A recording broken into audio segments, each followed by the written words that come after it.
Good morning all of you. అందరికీ నమస్కారం. ఈరోజు special education hearing impairment topic నుంచి స్టడీ మెటీరియల్ ఇన్ ఇంగ్లీష్ మరియు తెలుగు ఎక్స్ప్లెనేషన్ మీరు వింటారు. అలాగే టాప్ 20 ఎంసీక్యూస్ కూడా ఈ టాపిక్ నుంచి ఎక్స్ప్లెయిన్ చేయడం జరుగుతుంది. జాగ్రత్తగా విని నోట్స్ రాసుకొని ప్రిపేర్ అవ్వండి. ఓకేనా? Let's begin our session. Topic 1 hearing and deafness foundation అంటే బేసిక్ టాపిక్ ఇది. హీరింగ్ అండ్ డెఫ్నెస్ అంటే ఏంటి చూద్దాం. Anatomy of the year. మరి హీరింగ్లో డెఫ్నెస్ వచ్చింది అంటే కారణం ఏంటి? ఇయర్లో ఏదో ప్రాబ్లం అయి ఉండొచ్చు. సో అందువల్ల ఫస్ట్ ఆఫ్ ఆల్ ఇయరింగ్ యొక్క ఎనాటమీ చూడాలి. ఫస్ట్ మనకు తెలుసుకోవాల్సింది ఇయరింగ్ యొక్క ఎనాటమీ. సో లెసన్ డైరెక్ట్గా చదివే బదులు ఇలా పిక్చరైజేషన్తో మీరు చూసుకుంటే చాలా ఈజీగా అర్థమవుతుంది. మీరు చూస్తున్నారు చెవి యొక్క అంతర్భాగాలు, anatomy of the ear. Outer ear, ఇది outer ear and middle ear and internal ear అన్నమాట. సో వెలుపల భాగం, మధ్య భాగం, లోపల భాగం. సో ఇక్కడ మనకి outer ear, middle ear and inner ear. ఈ కలర్ వేరియేషన్ కూడా మీరు చూస్తున్నారు. బ్లూ కలర్లో ఉండేది అవుటర్ ఇయర్, ఎల్లో కలర్లో ఉండేది middle ear and inner year అనేది గ్రీన్ కలర్లో ఉంది. సో ఇందులో ఏ పార్ట్లు ముఖ్యంగా మిడిల్ ఇయర్, ఇన్నర్ ఇయర్ నుంచి ఎక్కువగా ప్రాబ్లమ్స్ వస్తే అప్పుడు డెఫ్నెస్ అనేది వస్తుంది. నెక్స్ట్ కాజెస్ ఆఫ్ డెఫ్నెస్ అనేది నెక్స్ట్ టాపిక్లో చూద్దాం. ఓకేనా? First of all I will explain parts of the ear. There are 3 parts of the ear. One is outer ear, second one is middle ear and the third one is inner ear. So in the outer part, what are the subparts? అందులో చిన్న చిన్న భాగాలు ఉంటాయి. First pinna and auditory canal. Pinna and auditory canal are includes in which part or belongs to which part అని question అడుగుతాడు అనమాట. Pinna is the associated with middle ear, outer ear, inner ear అని questions పడతాయి ఇలానే. So we should not confuse. Table లాగా వేసుకోండి. ఈ టేబుల్లో ఫస్ట్ పార్ట్లో అవుటర్ ఇయర్, సెకండ్ పార్ట్లో మిడిల్ ఇయర్, థర్డ్ పార్ట్లో ఇన్నర్ ఇయర్. ఈ విధంగా టేబుల్ రాసుకొని మీరు నోట్స్ ప్రిపేర్ చేసుకోవాలి. సో అవుటర్ పార్ట్లో ఉండేవి ఏంటి పార్ట్స్? పిన్నా మరియు ఆడిటరీ కెనాల్. ఈ పిన్నా అనేది ఏం చేస్తుందంటే సౌండ్ని కలెక్ట్ చేస్తుంది. మీకు ఇక్కడ టెక్స్ట్ బుక్లో పేజీలు నోట్స్లు ఉంటాయి. డైరెక్ట్గా దాని యొక్క meaning, exact bit oriented topic, అలాగే బిట్ ఓరియంటెడ్ మెటీరియల్ మాత్రమే ఇక్కడ ఇస్తున్నాను. ఆడిటరీ కెనాల్ చూడండి, దీని మీనింగ్ కూడా ఇక్కడే ఉంది. సో ఇట్ డైరెక్ట్స్ సౌండ్ని డైరెక్ట్ చేస్తూ ఉంటుంది. ఈ విధంగా డైరెక్ట్గా మీకు పేజీలు నోట్స్ అవసరం లేదు. వాటి యొక్క డైరెక్ట్ అంటే మీనింగ్ తెలిస్తే చాలు. మనం ఏ వర్డ్ చదివినా దాని మీనింగ్ తెలిస్తే చాలు, మనం బిట్ ఈజీగా ఆన్సర్ చేయొచ్చు. ఫస్ట్ పార్ట్ అయింది. సెకండ్ పార్ట్ చూద్దాం. సెకండ్ పార్ట్లో ఉండే సబ్ పార్ట్స్ ఏంటి అంటే ఫస్ట్ ఇయర్ డ్రమ్, రెండోది ఆసికల్స్, మూడోది ఈస్టాచిన్ ట్యూబ్ అంట. సో ఇక్కడ చూద్దాం. చూడండి ఇక్కడ అవుటర్ ఇయర్, ఇది అవుటర్ ఇయర్, ఇక్కడ ఉండేది అవుటర్ ఇయర్. తర్వాత దీన్నే మనం పిన్నా అంటాం. ఫస్ట్ పార్ట్ పిన్నా. సెకండ్ పార్ట్ ఏమని చెప్పుకున్నాం అవుటర్ ఇయర్లో? Auditory canal. ఇక్కడ చూడండి ఆడిటరీ కెనాల్. ఓకేనా? ఇక్కడ ఉండేది ఆడిటరీ కెనాల్. ఇది ఈ ఆడిటరీ కెనాల్ అంటే చిన్న గొట్టంలా ఉంటుంది. దీని నుంచే సౌండ్ అనేది వెళ్తూ ఉంటుంది. నెక్స్ట్ మిడిల్ ఇయర్లో చూడండి, మిడిల్ ఇయర్లో 3 పార్ట్స్ ఉన్నాయి. ఈ మిడిల్ ఇయర్ 3 పార్ట్స్ ఏంటంటే ఇయర్ డ్రమ్, అలాగే ossicles, next Eustachian tube. Ear drum, ossicles, Eustachian tube ఉంటుంది. నెక్స్ట్ ఇన్నర్ ఇయర్లో ఏముంటాయి? ఈ ఇన్నర్ ఇయర్లో కాక్లియా మరియు సెమీ సర్క్యులర్ కెనాల్స్ ఉంటాయి. అలాగే ఆడిటరీ నెర్వ్ కూడా ఇన్నర్ ఇయర్లో భాగమే. ఆడిటరీ నెర్వ్ అనేది ఏ ఇయర్లో భాగము అని అడుగుతూ ఉంటాడు. ఓకేనా? ఇన్నర్ ఇయర్లో భాగం cochlea, semi circular canals, auditory nerve. ఒక్కొక్క దానికి డెఫినేషన్ చూద్దాం. ఇప్పుడు మిడిల్ ఇయర్లో ఇయర్ డ్రమ్ దేనికి పనిచేస్తుంది అంటే టింపానిక్ మెంబ్రేన్ ఉంటుంది. Ear drum nothing but tympanic membrane.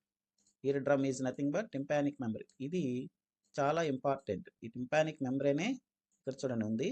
ఈ టింపానిక్ మెంబ్రేనే వైబ్రేట్ అవుతూ సౌండ్ని ప్రొడ్యూస్ చేస్తూ ఉంటుంది. అంటే సౌండ్ మనకి వినేలాగా ఉపయోగపడుతూ ఉంటుంది.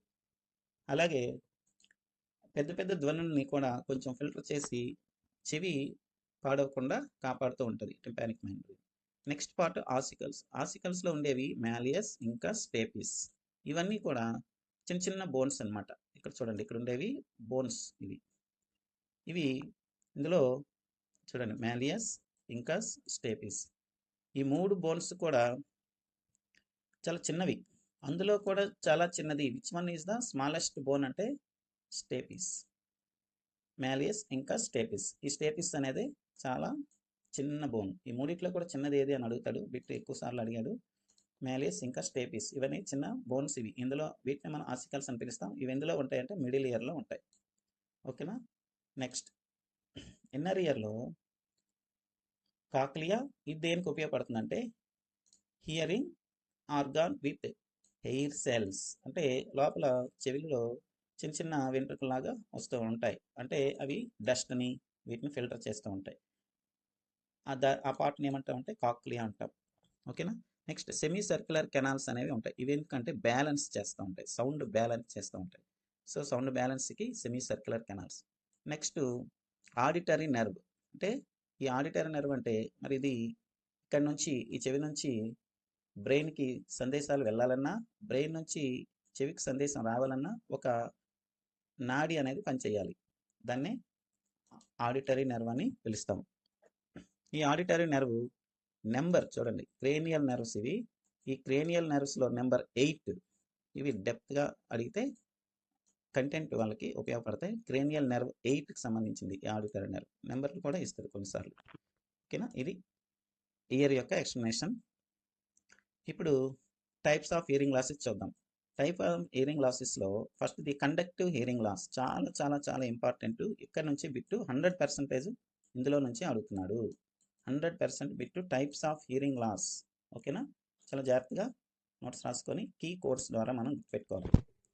కండక్టివ్ హియరింగ్ లాస్, CHL అంటాం. Conductive hearing loss. ఇక్కడ ఏంటంటే ఇక్కడ ప్రాబ్లం ఎక్కడ ఉంటుంది అని అడుగుతాడు.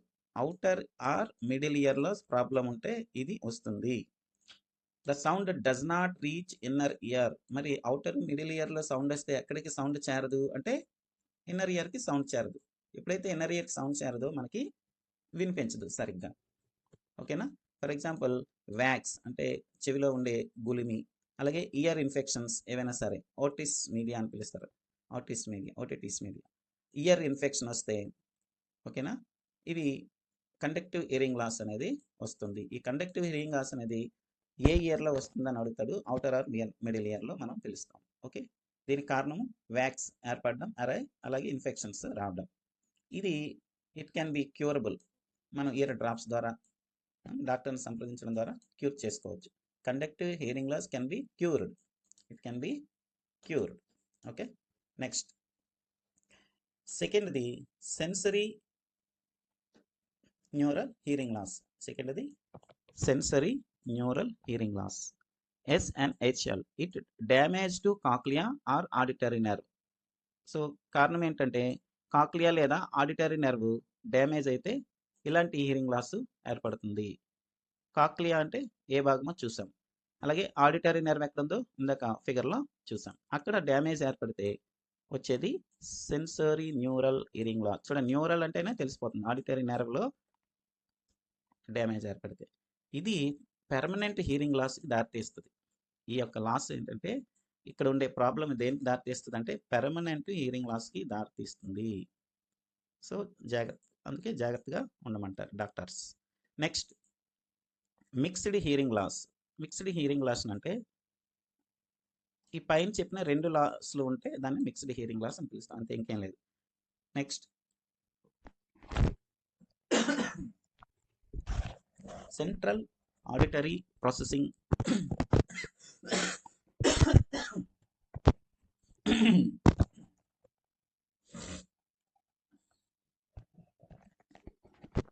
Central auditory processing disorder. So fourth one centrally auditory processing disorder అంటే ఏంటంటే brain cannot interrupt sound despite normal year function. So ఈ సెంట్రల్ ఆడిటరీ ప్రాసెసింగ్ డిజార్డర్ దాని మీనింగ్ ఇచ్చారు చూడండి. Brain cannot interrupt sound despite normal year function అంటే normal year function జరిగినంత కాలం brain ఎటువంటి interruption చేయదు మన యొక్క సౌండ్ వినేదాన్ని. ఒకవేళ చేస్తే దాన్నే మనం సెంట్రల్ ఆడిటరీ ప్రాసెసింగ్ డిజార్డర్ అంటాం. అంటే బ్రెయిన్ మనల్ని డైరెక్ట్ అంటే కన్ఫ్యూజ్ చేయదు, అలాగే ఇంటరప్ట్ చేయదు మనం వినేదాన్ని. మనల్ని అంటే దాని మీన్స్ మన యొక్క వినే సౌండ్ని కానీ వినికిడి జ్ఞానాన్ని కానీ బ్రెయిన్ డిస్టర్బ్ చేయదు. ఎప్పుడు నార్మల్గా ఇయర్ ఫంక్షన్ ఉంటే. ఒకవేళ నార్మల్గా లేదనుకో, అబ్నార్మల్ ఫంక్షన్ అనుకోండి మన ఇయర్ ఫంక్షన్ అనేది, అప్పుడు బ్రెయిన్ డిస్టర్బ్ చేస్తూ ఉంటుంది. అంటే సరిగ్గా రెస్పాండ్ అవ్వదు అనమాట. అందువల్ల మనకి వినిపించదు సరిగ్గా. Cannot respect interrupt it cannot interrupt sound despite normal year function.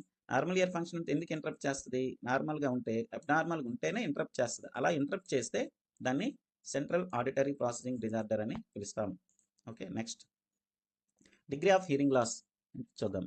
Degree of hearing loss based on WHO RCI ప్రకారం. ఇక్కడ WHO అంటే వరల్డ్ హెల్త్ ఆర్గనైజేషన్ మరియు రీహాబిలిటేషన్ కౌన్సిల్ ఆఫ్ ఇండియా వాళ్ళ యొక్క డెఫినేషన్ బట్టి డిగ్రీస్ ఆఫ్ హియరింగ్ లాస్ అనేవి చూద్దాం. ఇది ఎక్కువగా ముందు టాపిక్ ఈ బి అండ్ సి, ఈ రెండింటి నుంచి బిట్స్ పడతాయి. నార్మల్గా మనం హియరింగ్ని అంటే సౌండ్ని మన వినికిడి జ్ఞానాన్ని మనం డెసిబెల్లో కొలుస్తాం. ఆ శబ్దాన్ని మనం డెసిబెల్స్లో కొలుస్తాం. ఇన్ని డెసిబెల్స్ ఉంటే ఇంత కరెక్ట్గా వినిపిస్తుంది, అంతకంటే ఎక్కువ ఉంటే వినిపించదు అని మనం చూపిస్తాం. ఎక్కువగా డెసిబెల్స్లో సౌండ్ని కొలుస్తాం. మనం వినే శబ్దాలని ఎందులో కొలుస్తామంటే డెసిబెల్స్. అయితే ఇక్కడ ఫస్ట్ నార్మల్గా మనం 10 to 25 డెసిబెల్గా ఉంటే దాన్ని నార్మల్ హియరింగ్ అంటాం. ఓకేనా, నార్మల్ హియరింగ్ లాస్ అని పిలుస్తాం. 10 to డెసిబెల్ అంటే చాలా తక్కువ ఉన్నట్టుగా లెక్క. అంటే వినికిడి శక్తి కోల్పోవడం అనేది చాలా తక్కువ, నార్మల్గా ఉంది అంటాం. జనరల్గా చాలా ఎక్కువ మంది ఏంటి వినబడదానిక అంటాం. ఇదే 10 to 25 డెసిబెల్స్. నెక్స్ట్ మైల్డ్, దానికంటే 26 to 40 డెసిబెల్స్. ఈ రేంజ్లో ఉండే వినికిడి శక్తి కోల్పోవడాన్ని మనం మైల్డ్ అంటాం. నెక్స్ట్ మోడరేట్, యావరేజ్గా అనమాట, 40 to 55 డెసిబెల్స్, 41 to 55 డెసిబెల్స్. ఈ రేంజ్లో ఆ శబ్దాన్ని అంటే ఆ రేంజ్లో ఉండే శబ్దాలని వినలేకపోదు. అక్కడ నుంచి కూడా ఈ రేంజ్లో ఉన్నా సరే, ఏ రేంజ్లో ఉన్నా సరే వినబడదు అనమాట వాళ్ళకి. ఓకేనా, అలాంటి హియరింగ్ లాస్ని మనం మోడరేట్ హియరింగ్ లాస్ అని పిలుస్తాం. మోడరేట్ అంటే 41 to 55 డెసిబెల్స్. అలాగే హియరింగ్ లాస్ అనేది 56 to 70 డెసిబెల్స్ ఉందనుకోండి, దాన్ని మోడరేట్లీ సివియర్ అంటాం. మోడరేట్లీ సివియర్ అంటాం. అలాగే సివియర్ అంటే 71 to 90 డెసిబెల్స్. అలాగే ప్రొఫౌండ్ అంటే 91 డెసిబెల్స్ శబ్దాల కంటే ఎక్కువ శబ్దాలు కూడా వినలేకపోవడం, దాన్ని డెఫ్నెస్ అంటాం. అంటే ఎంత గట్టిగా మాట్లాడినా వినబడదు. ఇవి ఏంటంటే ఇది క్లాసిఫికేషన్. ఈ క్లాసిఫికేషన్ ఏంటంటే మనకి మ్యాచింగ్ టెస్ట్ ఇస్తారనమాట. ఇటువైపు నార్మల్, మైల్డ్, మోడరేట్, అలాగే సివియర్, ప్రొఫౌండ్ అని అంటారు. డైరెక్ట్గా సింగిల్ లైన్ బిట్స్ కూడా అడిగే ఛాన్సులు ఎక్కువ ఉంటాయి. ప్రొఫౌండ్ డెసిబెల్స్ రేంజ్ అంతా 100, 91, 71 to 90 ఇలాగా మ్యాచింగ్ టెస్ట్ మనకి ఛాన్స్ ఉంటుంది. ఎక్కువగా మ్యాచింగ్ టెస్ట్ ఇస్తాడు, లేదా డైరెక్ట్గా సింగిల్ బిట్ అయినా ఇస్తూ ఉంటాడు. సో అందుకే ప్రాక్టీస్ చేస్తాం. సీరియల్ లైన్గా పెట్టుకోవాలి మనం. ఇవి లైన్గా normal, mild, moderate, moderately severe, severe, profound అని చదివేటప్పుడైనా సరే, రాసేటప్పుడైనా సరే ఇలా లైన్గా గుర్తుపెట్టుకోవాలి. ఈ సీక్వెన్స్ అనేది లైన్గా ఉంటే మనకి కన్ఫ్యూజన్ ఉండదు. ఇక్కడ చూడండి 10 నుంచి 91 వరకు. అయితే మధ్య మధ్యలో 10 to 25, 26 to 40, 41 to 55, 56 to 70, 71 to 90, 91 and above. ఇవి క్లాసిఫికేషన్ రకరకాల టెక్స్ట్ బుక్లో రకరకాలుగా ఉంటాయి. మనం అకాడమిక్ టెక్స్ట్ బుక్లో ఏదైతే ఉందో దాన్ని ఫాలో అవ్వండి. అకాడమిక్ టెక్స్ట్ బుక్కే ఫైనల్. ఓకేనా, నెక్స్ట్ ఇప్పుడు నేను ఇచ్చింది కూడా స్లైట్గా మారవచ్చు. ఇది ఎక్కువగా ఫాలో అవుతున్న మోడల్ ఇది. నెక్స్ట్ అయితే హియరింగ్ లాస్ యొక్క కారణాలు ఏంటి? Prenatal, perinatal, post natal. అంటే ఈ నేటల్ అంటే ఏంటంటే పిండ భాగం, అంటే గర్భంలో గర్భస్థ పిండ భాగం, అందులో డెవలప్మెంటల్ స్టేజెస్ జరుగుతూ ఉంటాయి కదా. అందులో అంటే ఆ టైంలో వచ్చే ఎదుర్కొనే ప్రాబ్లమ్స్ని బట్టి అక్కడ మనకి హియరింగ్ లాస్ కూడా ఏర్పడవచ్చు. ఫస్ట్ ప్రీనేటల్ అంటే పుట్టక ముందు. ఓకేనా, జెనెటిక్స్ కారణం అవ్వచ్చు. రుబెల్లా అంటే మెజల్స్ అంటారు, దీన్నే జర్మన్ మెజల్స్ అంటాము, ఇదైనా కారణం అవ్వచ్చు. లేదా RH ఇన్కాపబిలిటీ అంటాం, అంటే ఇది బ్లడ్ యొక్క వర్గం RH. ఓకేనా, దాని యొక్క ఇన్కాపబిలిటీని బట్టి కూడా డెఫ్నెస్ అనేది సంభవించవచ్చు. Next perinatal, anoxia, lack of oxygen, అంటే ఆక్సిజన్ని సరిగ్గా అందకపోవడం, బిడ్డకి సరిగ్గా ఆక్సిజన్ అందకపోవడం. అలాగే ప్రీ మెచ్యూరిటీ, కొంతమంది పిల్లలు తొందరగా జన్మిస్తారు, 6 నెలలు, 7 నెలలు, 8 నెలలు కూడా జన్మిస్తారు. అలాంటప్పుడు అలాగే లో బర్త్ వెయిట్, చాలా తక్కువ కేజీన్నర, కేజీ ఇలా పుడుతూ ఉంటారు కొంతమంది. దానివల్ల కూడా హియరింగ్ లాస్ అని ఏర్పడే ఛాన్స్ ఉంటుంది. నెక్స్ట్ పోస్ట్ నేటల్, పుట్టిన తర్వాత కూడా మెనింజైటిస్, మెసల్స్, మమ్స్, ఆక్టో ototoxic drugs and noise exposure. So చిన్నపిల్లలకి డీజే సౌండ్లు ఇలాంటివి ఎక్స్పోజర్ చేయడం ద్వారా, అలాగే ఆటోటాక్సిక్ డ్రగ్స్ అంటే సపోజ్ చిన్నపిల్లలకి ఎక్కువగా తొందరగా ఇన్ఫెక్షన్స్ వస్తూ ఉంటాయి కనుక మనం మందులు వాడుతూ ఉంటాం. సో దానివల్ల ఛాన్స్ ఉంటుంది. అలాగే పేరెంట్స్ కూడా డిఫరెంట్ డిసీజెస్, ఎవరైనా చిన్న చిన్న డిసీజెస్కి మందులు వాడినా సరే ఆ తల్లి యొక్క ఎఫెక్ట్ వల్ల వాళ్ళకి హియరింగ్ లాస్ ఏర్పడే ఛాన్స్ ఉంది. మెనింజైటిస్ అలాగే మెసల్స్ ఇవి రావడం వల్ల కూడా పోస్ట్ నేటల్, పుట్టిన తర్వాత ఏర్పడే కారణాలు అన్నమాట ఇవి. ఓకేనా? So prenatal, perinatal and post natal, ఈ 3 కారణాల ద్వారా మనకి హియరింగ్ లాస్ అనేది ఏర్పడే ఛాన్స్ ఎక్కువగా ఉంటుంది. అలాగే ప్రివెన్షన్, మరి దానికి ఎటువంటి జాగ్రత్తలు తీసుకోవాలి? ప్రైమరీగా మనం వ్యాక్సినేషన్ చేయాలి, రుబెల్లా వ్యాక్సిన్, అలాగే జెనెటిక్ కౌన్సిలింగ్ అనేది చేయాలి. అంటే జెనెటిక్ కౌన్సిలింగ్ ఇది ఏంటంటే, చూడండి, ఒక డెఫ్ వ్యక్తిని ఇంకొక డెఫ్ వ్యక్తి పెళ్లి చేసుకున్నా మళ్ళీ డెఫ్నెస్ ఉండే పిల్లలు పుట్టే ఛాన్స్ ఉంటుంది ఎక్కువగా. అందువల్ల వాళ్ళకి జెనెటిక్ కౌన్సిలింగ్ అనేది చేయాల్సి ఉంటుంది. Next secondary early screening and treatment of year infections. So తొందరగా మనం గుర్తించి ట్రీట్మెంట్ ఇప్పించడం. నెక్స్ట్ టెరిటరీ, అంటే థర్డ్ వన్ ఏంటంటే రిహాబిలిటేషన్, అంటే హియరింగ్ ఎయిడ్స్ థెరపీని ఇవ్వడం. హియరింగ్ థెరపీ అంటే ఆడిటరీ థెరపీ అంటారు. అలాగే హియరింగ్ ఎయిడ్స్, చిన్న చెవి మిషన్ ఉంటారు, వాటిని కూడా మనం ప్రొవైడ్ చేయడం. అసలు ఏమి ఇంకేమి ఇంటర్వెన్షన్ చేసినా సరే డిటెక్షన్ చేసిన తర్వాత, హియరింగ్ లాస్ డిటెక్షన్ చేసిన తర్వాత డాక్టర్ సజెస్ట్ చేస్తారు వీళ్ళకి మరి మందుల ద్వారా హియరింగ్ ఎయిడ్స్ పెట్టుకోండి అని. ఓకేనా? అది ఫస్ట్ వ్యాక్సిన్ ద్వారా మనం క్యూర్ చేసుకోవాలి. సెకండరీ స్క్రీనింగ్ టెస్టులు చేసి వాళ్ళు ట్రీట్మెంట్ ఇప్పించాలి. అసలు ఏమీ కుదరదు అంటే హియరింగ్ ఎయిడ్స్ థెరపీని ఇప్పించాలి. అది సెకండ్ టాపిక్ ఏంటంటే identification and assessment and implications. Identification, assessment and implication. Identification ఎలా చేస్తాం? మరి హియరింగ్ లాస్ ఉన్న వాళ్ళ ఐడెంటిఫికేషన్ ఎలా చేస్తాం అంటే ఫస్ట్ స్క్రీనింగ్ టెస్ట్ ద్వారా, అంటే హై రిస్క్ రిజిస్ట్రీ మెయింటైన్ చేయడం. నెక్స్ట్ బిహేవియరల్ అబ్జర్వేషన్, అంటే వాళ్ళ యొక్క అబ్జర్వేషన్, వాళ్ళు ఎలా ఉన్నారు, క్లాస్ రూమ్లో ఎలా ఉన్నారు, ఇంటి దగ్గర ఉంది, ఇంటి దగ్గర ఎలా ఉన్నారు, వాళ్ళని మనం అబ్జర్వ్ చేయడం. నెక్స్ట్ ఓఏఈ అంటే auto acoustic emissions. Auto acoustic emissions ఇదేంటంటే ఒక టెస్ట్ అనమాట, కాక్లియర్ ఫంక్షన్ యొక్క టెస్ట్ అనమాట. కాక్లియర్ ఆ భాగం యొక్క ఫంక్షన్ ఎలా ఉందనే టెస్ట్. ఫర్ ఎగ్జాంపుల్ జనరల్గా standard for new born babies. So ఇది ఎక్కువగా కొత్తగా అంటే న్యూ బార్న్ బేబీస్ని చెక్ చేస్తారనమాట ఏ విధంగా ఉన్నాయి. కానీ ఓఏఈ ఆక్టో అకౌస్టిక్ ఎమిషన్స్, అక్కడ ఆ శబ్దం వింటున్నారా లేదా, అంటే వినిపిస్తుందా లేదా అని చెక్ చేస్తారు. సో ఈ విధంగా స్క్రీనింగ్ టెస్ట్, ఈ మూడింటి యొక్క స్క్రీనింగ్ టెస్ట్ ద్వారా వాళ్ళ యొక్క చెవి యొక్క ఫంక్షన్ని ఈజీగా చెక్ చేయొచ్చు. అలాగే సెకండ్ది ఏంటంటే డయాగ్నాస్టిక్ టెస్ట్, అంటే ఇది ఇంకా డీటెయిల్డ్గా ఆ ప్రైమరీగా ఇది స్క్రీనింగ్ టెస్ట్ అనమాట, ఇది ప్రైమరీ టెస్ట్. ఇంకా డీటెయిల్గా టెస్ట్ చేయాలి, ఇంకా వినిపించట్లేదు వాళ్ళకి, ఇంకా ఎక్కువ సివియర్ ప్రాబ్లం ఉంది అంటే ఇలాంటి టెస్టులు చేస్తారు. ఫస్ట్ది పీటీఏ అంటే pure tone audiometry. Pure tone audiometry. రెండోది ఏంటంటే బెరా ఆర్ ఏబిఆర్. చాలాసార్లు అడిగారు పీటీఏ బెరా అనేది దేనికోసము అని క్వశ్చన్ ఇవ్వడం జరిగింది. సో బెరా అనేది brain stem evoked response audiometry. ఇవి ఒక 2 ఆడియోమెట్రీస్ అనమాట. ఆడియోమెట్రీ అంటే ఏంటంటే శబ్దాలను కొలవడానికి ఉపయోగించే సాధనాలు మనం ఆడియోమెట్రీస్ అంటాం. ఓకేనా? ఈ ఆడియోమెట్రీ అనేది ఆడియోగ్రామ్ జనరేట్ చేసి వాటి యొక్క అంటే ఇంటెన్సిటీ ఎంత ఉంది, అంటే డెప్త్ ఎంత ఉంది, అలాగే డయాగ్నోస్ చేస్తుంది అనమాట. డీటెయిల్గా డయాగ్నోస్ చేస్తుంది ఈ ఆడియోమెట్రీ. ఓకేనా? ఫస్ట్ది ప్యూర్ టోన్ ఆడియోమెట్రీ, రెండోది బెరా అంటే ఏబిఆర్ అని అనొచ్చు, లేకపోతే బెరా అనొచ్చు. Brain stem evoked response audiometry, బెరాని విస్తరించండి. ఇలా కూడా బిట్స్ వచ్చాయి. ఓకేనా? బెరాని విస్తరించండి. బెరా అనేది ఎవరి కోసం ఉద్దేశించబడింది? ఓకేనా? ప్యూర్ టోన్ ఆడియోమెట్రీ అనేది ఏంటి? ఇదేంటంటే gold standard measures threshold of hearing at different frequencies. ఆడియోగ్రామ్ని జనరేట్ చేసి మెజర్ చేస్తుంది అనమాట. ఓకేనా? Next brainstem evoked response audiometry అనేది ఇవి objective test. It does not need patients response, best for infants. చూడండి, ఇన్ఫాంట్స్కి చాలా బెస్ట్ అయిన ఆడియో టెస్ట్ ఏది అంటే బెరా. అలాగే ఇదొక ఆబ్జెక్టివ్ టెస్ట్ అనమాట, మనం టిక్ పెడుతూ ఉంటాం. అంతేగాని వాళ్ళ యొక్క it does not need patients response అవసరం లేదు, మనం చెక్ చేసి లేదా తనకు తానే చెక్ చేసి మనకి రిజల్ట్ ఇచ్చేస్తుంది అనమాట. ఓకేనా. Next amplification devices. మరి వీళ్ళకి సంబంధించిన యాంప్లిఫికేషన్ డివైసెస్ ఏమైనా ఉన్నాయంటే ఫస్ట్ హియరింగ్ ఎయిడ్స్, రెండోది కాక్లియర్ ఇంప్లాంట్స్.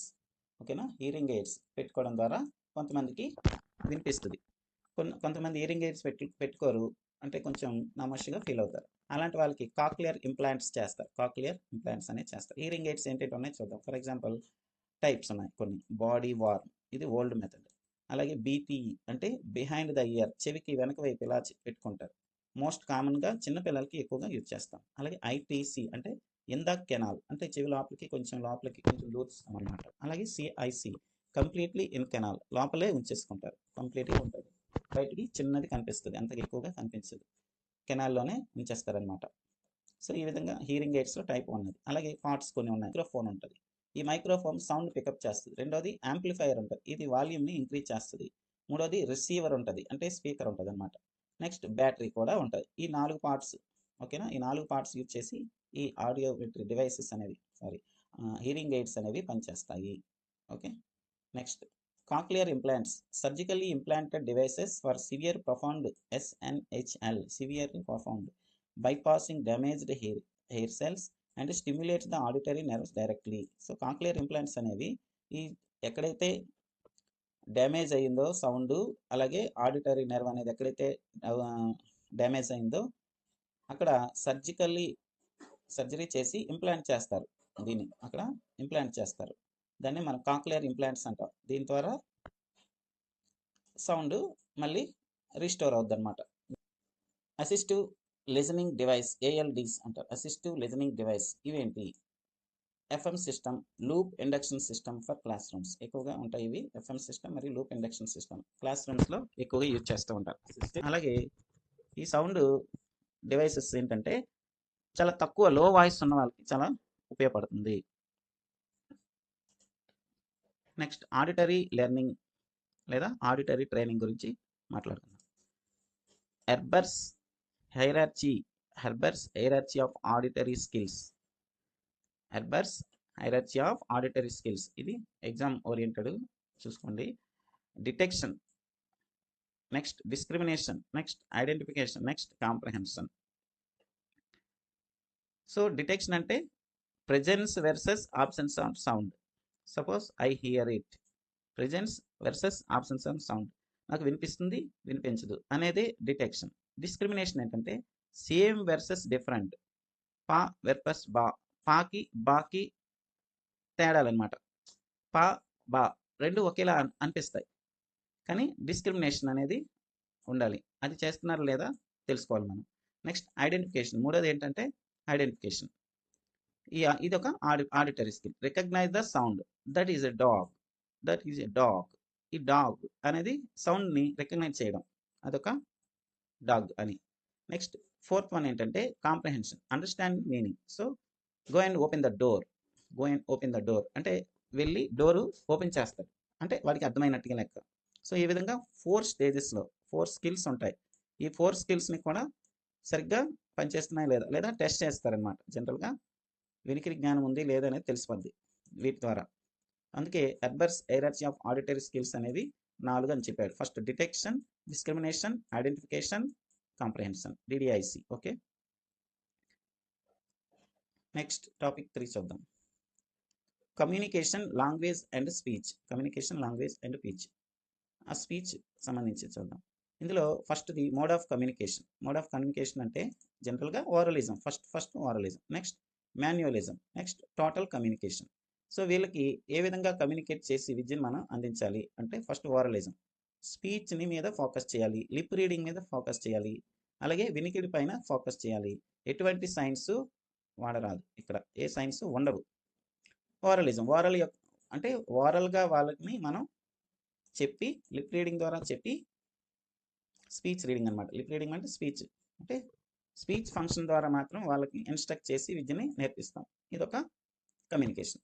నెక్స్ట్ మాన్యువలిజం, ఇదేంటంటే సైన్ లాంగ్వేజ్ ద్వారా కమ్యూనికేట్ చేయడం. బాగా వినిపించిన వాళ్ళకి, అసలు సౌండే వినిపించిన వాళ్ళకి ఈ సైన్ లాంగ్వేజ్ ద్వారా మనము కమ్యూనికేట్ చేయడాన్ని మనం మాన్యువలిజం అని పిలుస్తాం. వాట్ ఈజ్ ఓరలిజం, వాట్ ఈజ్ మాన్యువలిజం, చాలా ఇంపార్టెంట్. డెఫినేషన్ అనేది చూద్దాం. నెక్స్ట్ అడుగుతూ ఉంటాడు. మాన్యువలిజం అంటే సైన్ లాంగ్వేజ్ అని గుర్తుంచుకోండి. ఐఎస్ఎల్ విస్తరించండి అన్నాడు, అంటే ఇండియన్ సైన్ లాంగ్వేజ్. ఎన్ఈపి 2020 ఎక్కువగా ఫోకస్ చేసిన అదేంటి అంటే ఐఎస్ఎల్ అంటే Indian sign language. Next total communication అంటే ఏంటి? చాలా చాలా చాలా ఇంపార్టెంట్. ఇది హీరింగ్ ఇంపైర్మెంట్ వాళ్ళకి టోటల్ కమ్యూనికేషన్ ద్వారాన మనం విద్యని అందిస్తే బాగా నేర్చుకుంటారు. ఓకేనా? ఇది use of all means. Use of all అంటే ఏంటంటే signs, speech, gestures, hearing aids ఈ 4ని ఉపయోగించి విద్యని చెప్తే దాన్ని మనం టోటల్ కమ్యూనికేషన్ అని పిలుస్తాం. టోటల్ కమ్యూనికేషన్ అనే టీచింగ్ మెథడ్ ఎవరి కోసం అని అడుగుతాడు. ఇది హీరింగ్ ఇంపైర్మెంట్ వాళ్ళకి టోటల్ కమ్యూనికేషన్. ఓకే, అంటే sign language, speech, sound, gestures and hearing aids. Total communication అంటే అనగా అంటే అందులో ఏమేమి ఉంటాయి అని ఒక్కొక్కటి సైన్స్, స్పీచ్, గెస్టర్స్, ఇంకోటి ఏదో డిఫరెంట్గా ఇస్తాడనమాట. సో ఈ 4 గుర్తుంచుకోవాలి. Next, it is the most recommended and holistic development కోసం మోస్ట్ రికమెండెడ్ మెథడ్ ఏది అంటే టోటల్ కమ్యూనికేషన్. ఈ టీచింగ్ మెథడ్ చాలా ఇంపార్టెంట్. ఓకేనా? స్పీచ్ మరియు స్పీచ్ ప్రొడక్షన్ చూద్దాం. ఇందులో మెకానిజం ఉంటుంది. ఏంటి అంటే స్పీచ్ ప్రొడక్షన్లో ఒక మెకానిజం ఉంటుంది. ఏంటి? రెస్పిరేషన్, ముందు లంగ్స్కి సంబంధించిన ఉంటాయి. అలాగే ఫోనేషన్ అంటే వోకల్ కార్డ్స్ వైబ్రేట్ అవుతాయి. తర్వాత రిజోనేషన్, థ్రోట్, నోస్కి థ్రోట్కి కొంచెం ఇంటర్లింక్ ఉంటుంది, దాన్ని రిజోనేషన్ అంటే ప్రతిబింబిస్తాయి.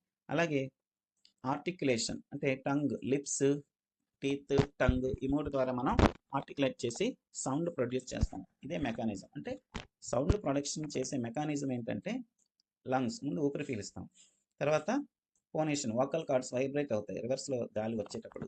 నెక్స్ట్ రిజోనేషన్, థ్రోట్, నోస్ ఇవి రిజంబుల్ అవుతాయి. నెక్స్ట్ ఆర్టికులేషన్ అవుద్ది, అంటే టంగు, లిప్స్, టీత్ వీటి యొక్క ఆర్టికులేషన్ ద్వారా మనకి స్పీచ్ అంటే సౌండ్ అనేది ప్రొడక్షన్ జరుగుతుంది.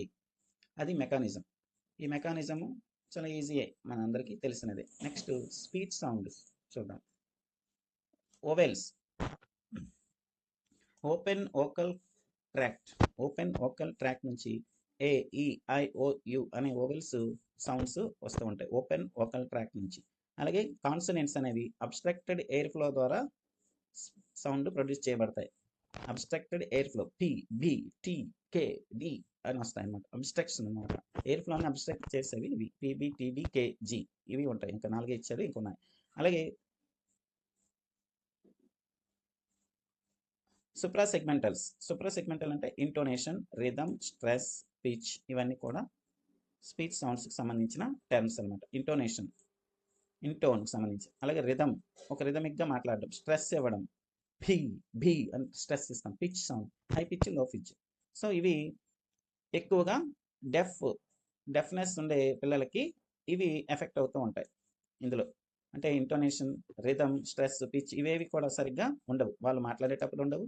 అలాగే మనం మాట్లాడినా సరే సరిగ్గా వాళ్ళకి అర్థం కావన్నమాట.